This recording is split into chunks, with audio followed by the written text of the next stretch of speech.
Assalamualaikum warahmatullahi wabarakatuh. Bismillah, alhamdulillah, salatu wassalamu ala rasulillah, la hawla wa la quwata illa billah, amma ba'd. Hadratil muhtaramin, sahabat-sahabatku semua, teman-temanku dimanapun berada, alhamdulillah kita memasuki puasa hari yang ke-14. Semoga kita senantiasa diberi kekuatan untuk menjalankan puasa, meningkatkan nilai ibadah kita dan mendapat ridho dari Allah Subhanahu wa Ta'ala.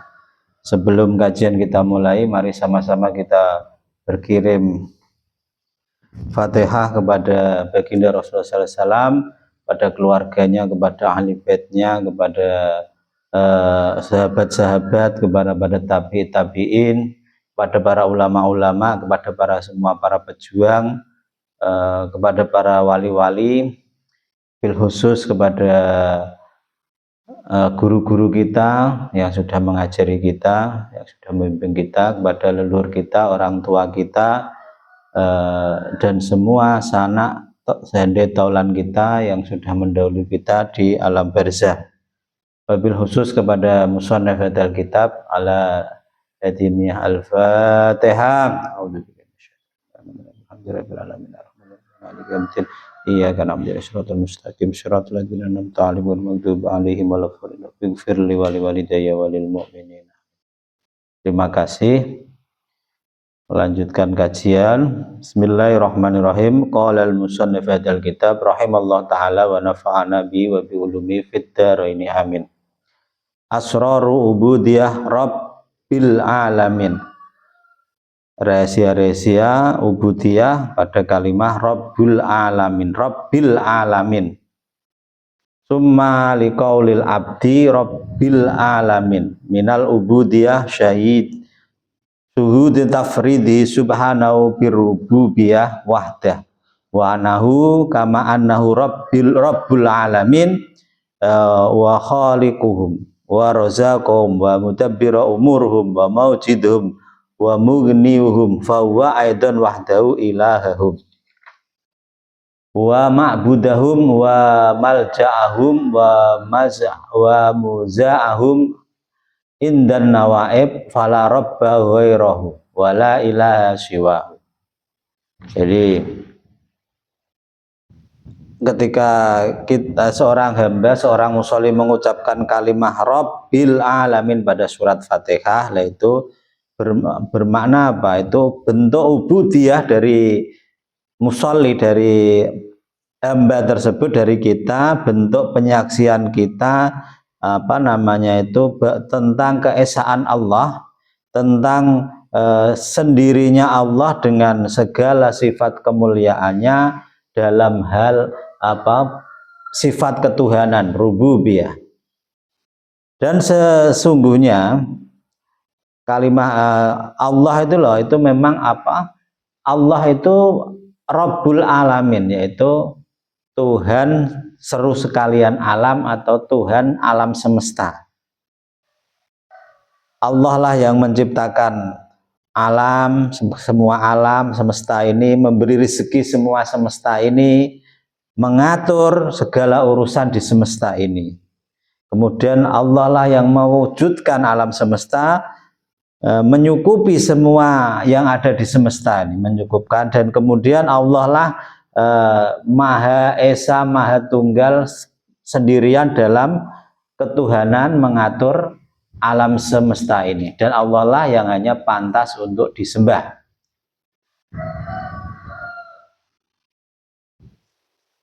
Dan Allah lah tempat meminta pertolongan dan tempat kita itu bersandar, itu hanya kepada Allah dari semua nawahib atau bencana. Dan tidak ada Tuhan selain Allah. Al-alimu ma siwallahu ta'ala walau talafal ulama fi adadihi qala ba'dhum sittumi'ah wa qala ba'dhum samaniyata alfin wa qala akhar salasuna sittuna lakin kulluhum yarji'u ila salasi alam. alamul mulki, alamul malakut, wa alamul jabarut. Jadi semesta ini loh, alam-alam ini, alam-alam semesta ini terdiri dari beberapa alam, lapisan-lapisan alam. Alam ini ada semua, selain Allah itu namanya alam. Kemudian dalam permasalahan ini para ulama berbeda pendapat tentang jumlah alam semesta ini. Ada ulama yang berpendapat itu ada 600 alam. Sebagian lagi ada yang mengatakan 8.000 alam. Pendapat yang lain ada yang mengatakan 360 alam. Nah, ini alam semesta itu begitu banyak. Kita tahunya baru alam manusia ini kan, alam jin, itu masih banyak alam-alam itu. Nah itu kemudian tapi keseluruhan alam ini ya kembali terhitung hanya terbagi menjadi 3 alam, yaitu alam mulki atau alam dohir, dunia kita itu alam mulki, kemudian alam malakut itu yang batin, nah ini tempatnya jin, malaikat itu. Kemudian ada alam jabarut, yaitu alam maha itu jabar, sifat Allah yang maha agung, itu alam jabarut. Fangsa'ahu ta'ala wa khalqahu wa tudabbiru wa razaqahu lahum biyal haqiqah. Wa doa ta'ala asyari'ah bidali qauli ta'ala maliki yaumiddin ay yaumul jazail amal imma bitsawab huwa alladhi yufiqus syari'ah wa amma bil iqabati huwa alladhi yukhallifus syari'ah. Dan Allah ini kemudian menumbuhkan atau menyariatkan kepada makhluk-makhluk Allah, yaitu dalam ini syariat. Allah memberi aturan-aturan kepada alam-alam ini. Dalam hal Allah mengatur alam, memberi rezeki pada alam ini, yaitu Allah sengaja membuat aturan-aturan sesuai dalilnya Allah, yaitu kalimah maliki yaumiddin. Dalam kalimah maliki yaumiddin yaitu yang menguasai, yang merajani hari akhir. Nah, ini di sini mengandung makna bahwa di hari akhir nanti loh, itu semua hari di mana ada balasan amal. Ada kalanya dengan dibalas pahala, yaitu orang yang sudah yang menetapi kewajiban-kewajiban yang sudah disyariat, menjalankan syariat itu akan mendapat balasan pahala. Sedemikian juga orang yang mengingkari syariat di tiap alam ini akan terkena, yaitu kena hukum, kena siksa bagi orang yang melanggar aturan-aturan Allah. Ya, ini tentang maliki yaumiddin. Apa namanya itu? Rabbil alamin. Asraru ubudiyatir rahmanir rahim. Rahasia-rahasia ubudiyah dari ar-rahmanir rahim. Wali qaulihi ar-rahmanir rahim ubudiyatun tahtu subhanahu tahsohu subhanahu wa huwa syuhudul abdi umum rahmati. Dari kalimat ar-rahmanir rahim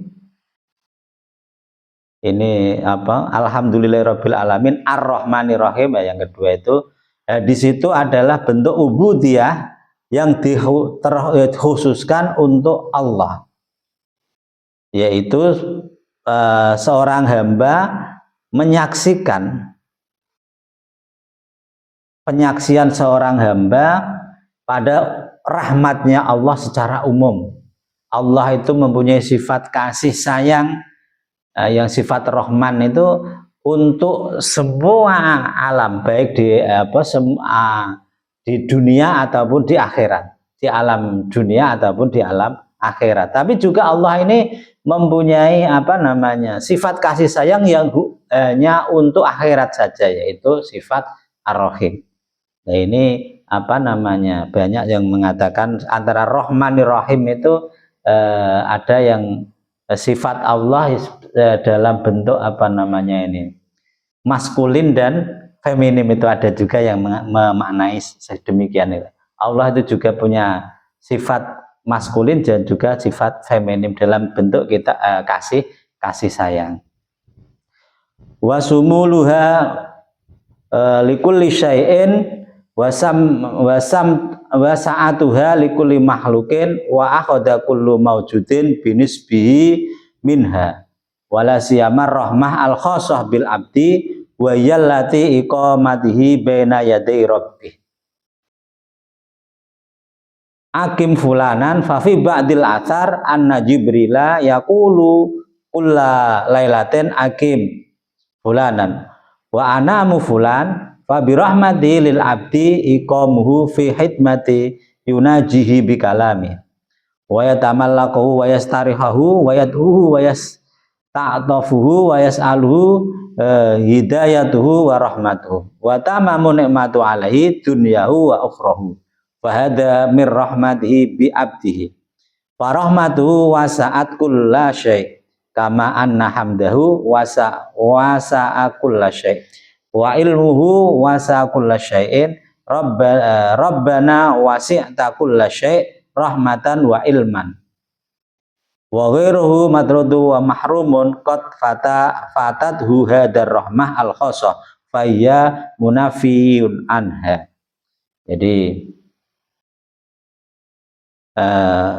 rahmatnya Allah ini loh meliputi segala sesuatu, segala hal itu semua mengandung rahmatnya Allah. Kenapa? Kena percikan sifat kasih sayangnya Allah.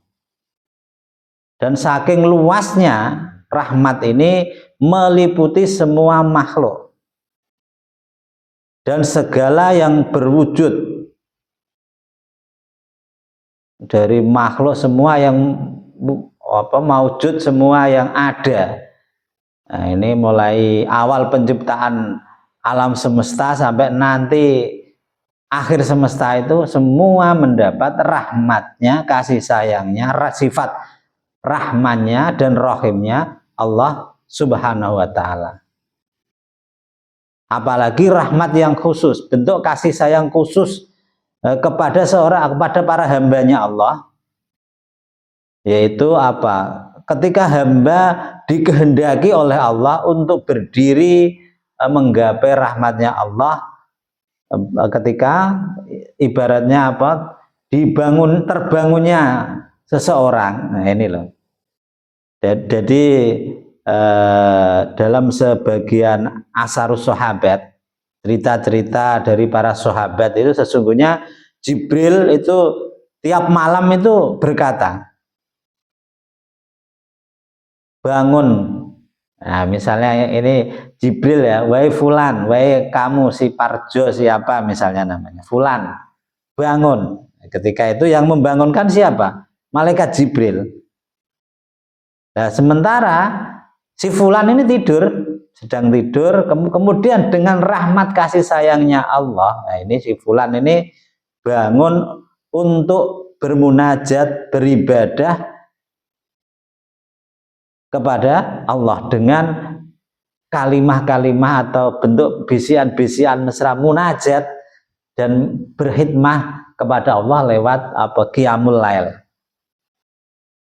Dan semua ini berhubungan, nah, kemudian dia berbisik, menyerahkan, mengharap rahmatnya Allah, berdoa, mengharap kasih sayangnya Allah, meminta hidayah dan rahmatnya Allah. Ini orang bangun dikehendaki Allah itu loh untuk bangun. Itu sementara Jibril sudah bilang, ayo bangun gitu. Membisikkan dalam hatinya seorang hamba ini. Kemudian hamba ini bisa terbangun, itu sebab bisa mengakses rahmatnya Allah itu. Dibangunin kayak apa, misalnya alarm HP 3 dibunyikan semua, kalau memang tidak mendapatkan kasih sayangnya Allah ya tidak bangun. Ya, termasuk ini ada termasuk bagian kenikmatan sempurna bagi seorang hamba baik di dunia dan di akhirat, yaitu rahmatnya, kasih sayangnya Allah untuk beribadah kepada Allah. Itu kasih sayang, rahmat tak terhingga dari Allah. Kita digendaki Allah untuk senantiasa mengabdi kepada Allah. Dan dengan rahmatnya Allah ini meliputi segala sesuatu, tak terbatas. Seperti juga sifat hamdunya Allah tadi kemarin tuh, sifat terpujinya Allah itu sangat luas di atas segala sesuatu. Ya, sedemikian sifat ilmunya Allah juga luas atas segala sesuatu. Dan maka luasnya ini loh, rahmatnya Allah ini meliputi segala sesuatu, juga ilmunya Allah. Nah, semua ini bagi seorang hamba itu tidak tertolak ataupun terhalang-halangi. Tidak ada ya, mampu menolak atau menghalang-halangi dari rahmat khususnya Allah ini ketika hamba tersebut senantiasa menyambut panggilan Allah, menyambut rahmat Allah, itu tidak sengaja menutupi dengan cara apa? Memperturutkan hawa nafsu, tapi benar-benar mengekang hawa nafsunya, maka seorang hamba ini mengajak untuk apa namanya? Menyambut panggilan Allah tersebut. Asraru ubudiyah maliki yaumiddin. Rahasia peribadatan kalimah maliki yaumiddin, raja atau menguasai, penguasa di hari kiamat. Wa yu'ta qauluhu maliki yaumiddin ubudiyatihi minadz-dzalli wal inqiyad wa qasdul adli wal qiyamu bil qist wa kaful abdu nafsahu anidz-dzulmi wal ma'asi waliyata'ammala ma tatmatuhu min isbatil ma'ahid wa tafridir rabb fi dzalika bil hukmi baina khalqihi wa annahu yauma yudinullahu fihi al khalqa bi a'malihim minal khairi wasyirr wa dzalika min tafsili hamdah wa maujibihi kama qala ta'ala wa qudiya bainahum bil haqq wa qila alhamdulillahi rabbil alamin. Jadi seorang hamba ini loh, nanti itu di hari kiamat, ketika di Maliki Yaumiddin, Allah yang mempunyai sifat Maliki Yaumiddin, itu ubudiyahnya hamba itu menunjukkan penghambaan hamba ini menunjukkan hinanya dan pasrahnya seorang hamba. Hamba itu menjadi hamba yang kita merasakan kita itu hamba yang hina di hadapan Allah. Juga kita pasrah total kepada sangat mengikuti aturan Allah. Kemudian juga bentuk keinginan kita untuk menjawab atau berdiri melaksanakan aturan-aturan syariat Allah ini. Nah, kemudian seorang hamba juga harus mencegah kepada dirinya sendiri dari sifat zalim, sifat aniaya, sifat bermaksiat itu. Jangan sampai berbuat aniaya baik kepada orang lain juga kepada diri sendiri untuk menjauhi sifat-sifat zalim dan maksiat. Nah, semua ini loh, kita seorang hamba selalu mengharapkan untuk menyimpan segala hal, kemudian itu menghadap kepada Allah dengan kita itu mengikuti hukum-hukum Allah, hukum-hukum yang diterapkan Allah bagi seorang hamba. Itu kita harus tepati itu semua hukum-hukum, aturan-aturan Allah itu. Nah, kemudian bahwa dalam hari kiamat nanti di mana Allah akan membalas semua amal kita, seamal seorang makhluk, dari yang baik ataupun yang buruk, yaitu pada yaumuddin. Nah, inilah perincian dari sifat terpujinya Allah, kemudian diwujudkan seperti firman-Nya Allah, wa qudiya bainahum bil haqq wa qila alhamdulillahi rabbil alamin. Dihukumi semua di antara makhluk itu dengan hak, dengan kebenaran.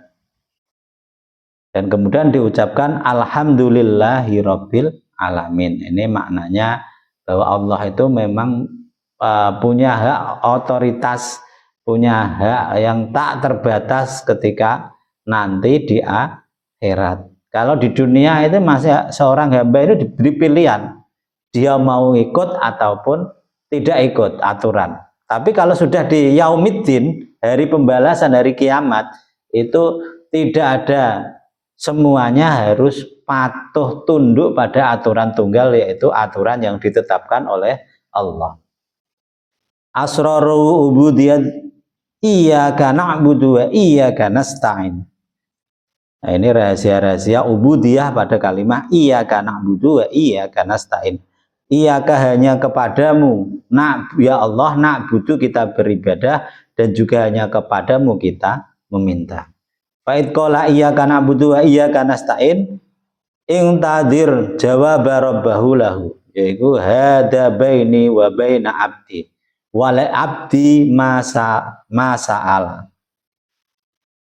Ketika seorang hamba dalam membaca Fatihah itu mengucapkan membaca iyyaka na'budu wa iyyaka nasta'in, nah ini kita itu menunggu jawaban dari Allah.